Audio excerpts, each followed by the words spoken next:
So I just got a couple of fancy tools here. This is like the shrink tool pack that I got, and this battery powered soldering iron that I'm using with my power bank here. So this is actually the lead that came with this tiny lead, but I got this one here to actually use to do proper wire repair. Now this is a camshaft sensor that had its wire snapped in, so I'll be joining this with this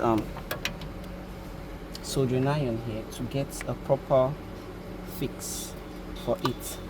Then rather than using tape here to tape the system, what I'll be using is heat shrink tube. So before I join the wire here, I have this one split into two.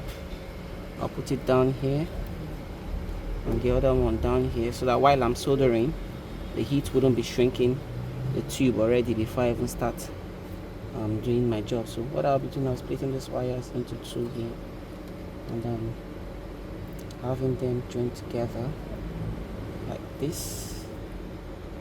So while this particular joining is not that solid, because this guy is already on and at 400 and something degree, so because I'll be using soldering iron for it, I do not have a care.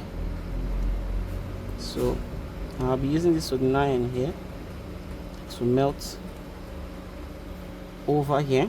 I think that my solder is too much, so I'll be spreading it over evenly so that my shrink tube can actually have room to stay on it. So I'm spreading it over it evenly. I don't know if it's visible for you guys to see here. So now with this joining here, you can see that my wire wouldn't come apart. It's very solid. I'm tugging on it.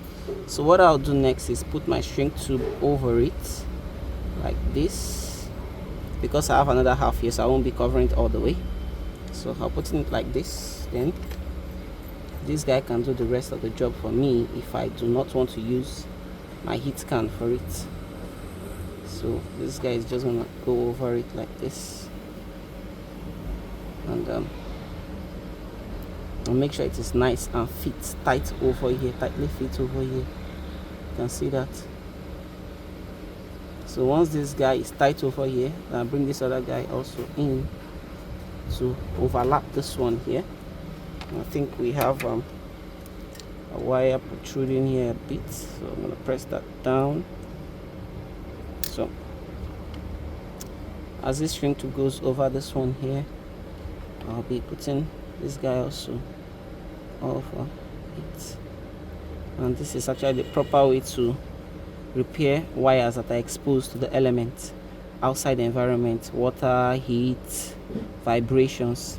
So this kind of repair here would not come apart at all, thanks to my quick fancy tools. And you can see how quick and easy that is, instead of using your normal electric tape for it. So what I can use my electric tape for is just to guide the wires to be together, so that it won't be running all around, and I won't have a fear of them actually contacting each other, because this shrink tube has covered everything out. There you have it. Proper way to repair wires.